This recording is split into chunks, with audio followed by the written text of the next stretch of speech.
योगी आदित्यनाथ सरकार के मंत्री ओम प्रकाश राजभर आए दिन अपने बयानों को लेकर चर्चा में बने रहते हैं। अब एक और बयान ने पूरे राज्य में सियासी हलचल को बढ़ा दिया है। मंत्री ओपी राजभर का ये बयान जालौन में एक कार्यक्रम के दौरान आया। उन्होंने पूरे उत्तर प्रदेश में शराब को लेकर बंद किए जाने का दावा कर दिया। इस दौरान मंत्री ओम प्रकाश राजभर ने कई और सवालों का भी जवाब दिया है। वो कांसीराम जी के ही चेला है। सबका साथ सबका विकास में आपकी भागीदारी है। और जहाँ कभी आप सामाजिक न्याय की बात करते थे, कभी आप कहते थे कि नहीं ये लोग सामाजिक न्याय नहीं करते, आज किस तरीके की आप देखते हैं भारतीय जनता पार्टी में क्या सामाजिक न्याय होगा? देखिए, इतिहास अगर आप पढ़ेंगे तो माननीय मुलायम सिंह यादव जी को भी मुख्यमंत्री बनाने में भारतीय जनता पार्टी का सहयोग था 89 में। मायावती जी को मुख्यमंत्री बनाने का सहयोग भारतीय जनता पार्टी का। अपना दल के नेता अनुप्रिया पटेल जी को नेता बनाने का काम भी भारतीय जनता पार्टी का। संजय निषाद जी को भी नेता बनाने का काम भारतीय जनता पार्टी का। ओम प्रकाश राजभर को भी।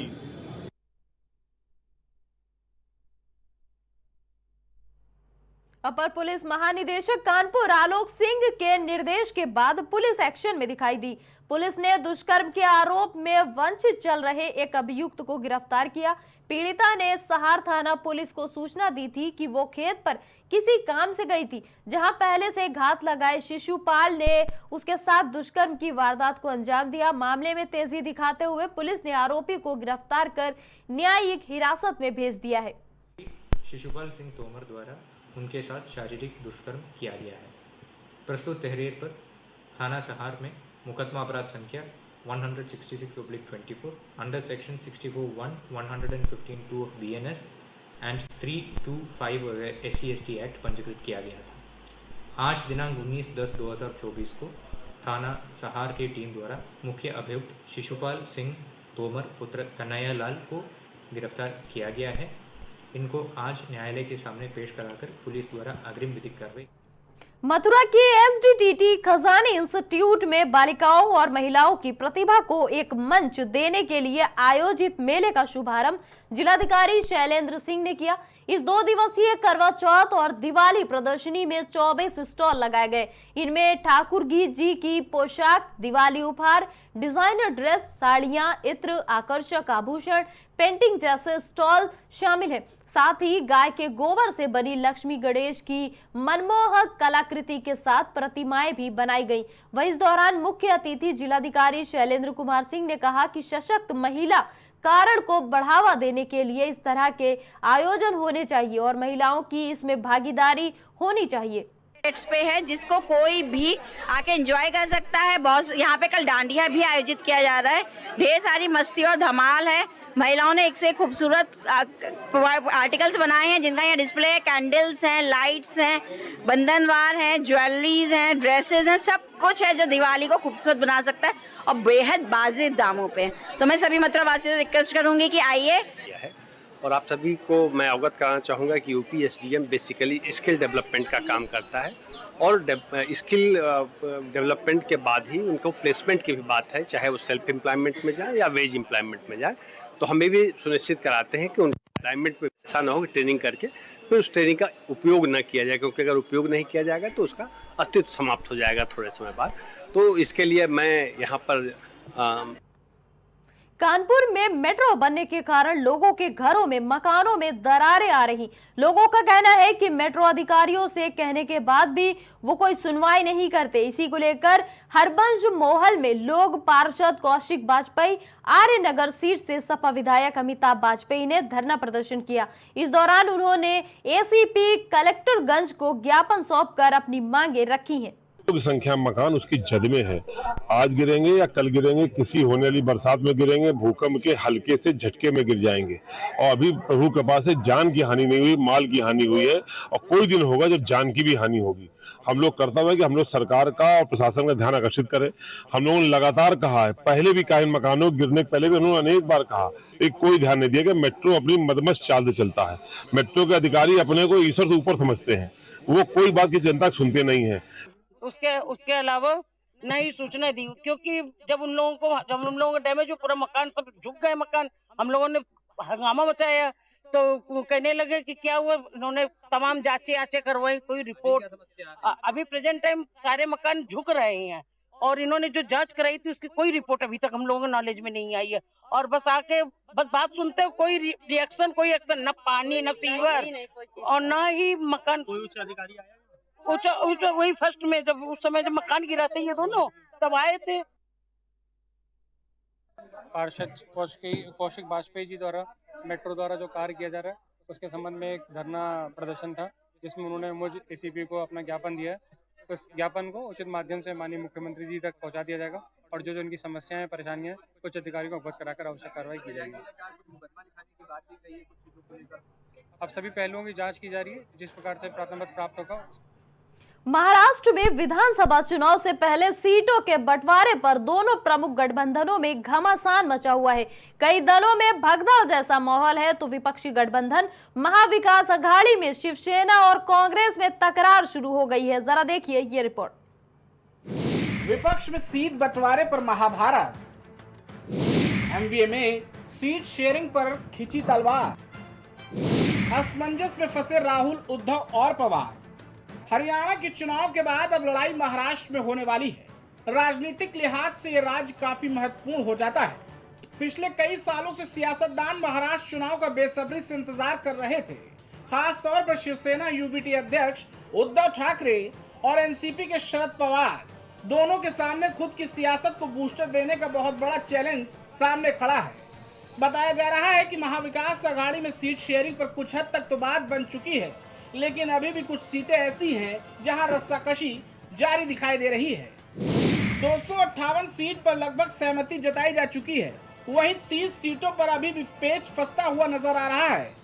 दरअसल बात यह है कि हर सीट पर लगभग 2 पार्टियां दावा करती नजर आ रही हैं। बस इसी के चलते महाविकास अघाड़ी में सीट शेयरिंग पर बवाल मचा हुआ है। हरियाणा के बाद अब महाराष्ट्र में चुनावी बिसात बिक चुकी है। इसी के साथ ही सीटों को लेकर पसोपेश की स्थिति बनती दिखाई दे रही है। खासकर महाविकास अघाड़ी की बात करें तो कांग्रेस के अब उसके सहयोगी दलों के साथ स्थिति साफ नहीं हो पा रही है। बताया जा रहा है कि 258 सीटों पर कांग्रेस, शरद पवार और उद्धव ठाकरे की सहमति बन चुकी है, लेकिन 30 सीटों पर अभी भी पसोपेश की स्थिति बनी है, जिसको लेकर आज बड़ी बैठक होने जा रही है। इस बैठक में लगभग स्थिति आज साफ हो जाएगी। सीटों को गणित से यह समझा जा सकता है कि अभी भी महाविकास अघाड़ी में असमंजस की स्थिति दिखाई दे रही है। कुछ सीटों पर अभी भी पसोपेश का मंजर साफ दिखाई दे रहा है। वहीं शिवसेना यूबीटी के लोग अब कांग्रेस के नाना पटोले के बीच से हटाकर सीट शेयरिंग पर सीधा राहुल गांधी से चर्चा करना चाहते हैं, क्योंकि शिवसेना यूबीटी का कहना है कि अब टाइम कम बचा है।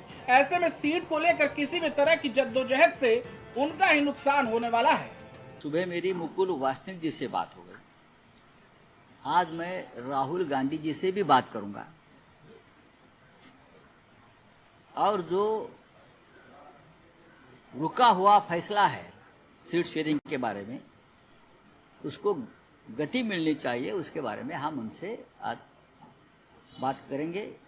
सुबह बात हो गई है, बहुत सी सीटों पर फैसला हुआ है, कुछ सीटें ऐसी हैं जिसके ऊपर फैसला नहीं हो रहा। कांग्रेस, एनसीपी, शिवसेना और हमारा अलायंस पार्टी है, समाजवादी पार्टी, कम्युनिस्ट, हमारी यहाँ एक शेतकरी कामगार पार्टी है। अब टाइम कम है बहुत, तो महाराष्ट्र के नेता है वो निर्णय लेने में सक्षम नहीं है। ऐसा मुझे लगता है कि बार बार उनको दिल्ली में लिस्ट भेजनी पड़ती है, फिर चर्चा होती है। अब वो समय निकल चुका है। हम चाहते हैं कि जल्दी से जल्दी ये फैसला हो जाए। एनसीपी और शिवसेना में कोई ज़्यादा मतभेद नहीं है, कांग्रेस में भी नहीं है, समझ लो। लेकिन कुछ सीटें हैं जिनके ऊपर सभी 3 पार्टी दावा करती है। तो आज हमने कांग्रेस हाईकमान से भी चर्चा की दिल्ली में। आज सुबह मैं पार्टी चीफ उद्धव ठाकरे जी से उनको पूरा मैंने जो मीटिंग में हो रहा है हो गया, उस बारे में मैंने माननीय उद्धव ठाकरे जी से भी बात की। उद्धव ठाकरे जी से मुझे कुछ सूचनाएं मिली है, मैं उसका पालन करूंगा शाम तक, और मुझे लगता है कि ये मामला सुलझ जाएगा। सर, नाना पटोले का रवैया सर काफी अड़िग है, वो अड़ियल रवैया अपना रहे, जिस वजह से पूरा मामला फंसा हुआ, ऐसी जानकारी सामने आ रही है। मुझे मालूम नहीं, शिवसेना के साथ कोई इस प्रकार का रवैया नहीं कर सकता। ये शिवसेना है, हम ज्यादा अनुभवी है महाराष्ट्र के। नाना पटोले हमारे साथी है, लेकिन कुछ सीट पर पेच है, वो दूर हो जाएगा। इंडिया गठबंधन में सभी पार्टियां इस बार कांग्रेस पर प्रेशर पॉलिटिक्स के तहत दबाव बनाना चाहती हैं। दरअसल पर्दे के पीछे की असल वजह यह है कि हर पार्टी कांग्रेस को हरियाणा चुनाव के नतीजों को ध्यान में रखकर सीट शेयरिंग का प्लान तय करने के लिए उकसा रही है। मालूम हो कि हरियाणा चुनाव के नतीजे उम्मीदों से परे दिखाई दिए। इसी का नतीजा यह है कि पार्टियां कांग्रेस पर दबाव बनाती देखी जा रही हैं। शिवसेना यूबीटी कांग्रेस से ज्यादा सीटें मांगती दिखाई दे रही है। कांग्रेस के प्रभाव वाली सीट पर भी शिवसेना यूबीटी दावा ठोकती नजर आ रही है। विदर्भ, मराठवाड़ा, मुंबई की सीटों पर कांग्रेस शिवसेना यूबीटी आमने सामने दिखाई दे रही है। मराठवाड़ा और मुंबई की मुस्लिम बहुल सीटों पर भी शिवसेना यूबीटी का दावा नजर आ रहा है। कांग्रेस के ऊपर बनते दबाव के चलते कांग्रेस ने आज बड़ी बैठक बुलाई है, जिसमें कई बड़े नेता को इस बैठक में शामिल होने के लिए न्योता भेजा गया है।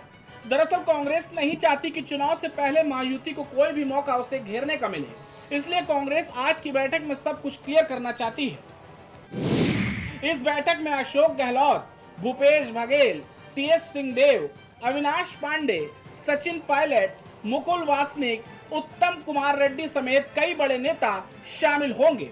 वहीं दूसरी तरफ समाजवादी पार्टी के मुखिया अखिलेश यादव भी सीट शेयरिंग पर अपनी पूरी नजर बनाए हुए हैं। समाजवादी पार्टी ने 12 सीटों पर दावेदारी ठोककर अपने इरादे पहले से ही जता दिए हैं। सपा के महाराष्ट्र में दिग्गज नेता अबू हाशिम आजमी ने महाविकास अघाड़ी को साफ तौर पर यह पहले ही बता दिया था कि वो कम से कम 12 सीटों पर चुनाव लड़ेंगे। सीटों को बंटवारा कैसा होगा, इसी पर नजर रखने के लिए अखिलेश यादव 2 दिवसीय महाराष्ट्र दौरे पर हैं। हारने वाली भारतीय जनता पार्टी हरियाणा जीत गई, इसलिए हम अपने महाराष्ट्र के लोगों से कहना चाहता हूँ कि जहाँ हमें सावधान रहना है, वहीं हम लोगों को तैयारी भी रखनी है कि भारतीय जनता पार्टी किसी भी सीमा तक जा सकती है इंडिया गठबंधन और हमारे यहाँ के गठबंधन को हराने के लिए। जहां तक गठबंधन की बात है, मुझे खुशी है इस बात की कि इंडिया गठबंधन ने भारतीय जनता पार्टी का मुकाबला किया और भारतीय जनता पार्टी को पीछे करने का काम किया। जो 400 पार का नारा दे रहे थे, वो बहुमत की सरकार नहीं बना पाए, उन्हें दूसरे दलों का सहारा लेना। फिलहाल देखना ये होगा कि क्या आज महाविकास अघाड़ी में सीट शेयरिंग को लेकर स्थिति साफ हो जाएगी या फिर असमंजस की स्थिति अभी बनी रहेगी। Output desk, prime TV.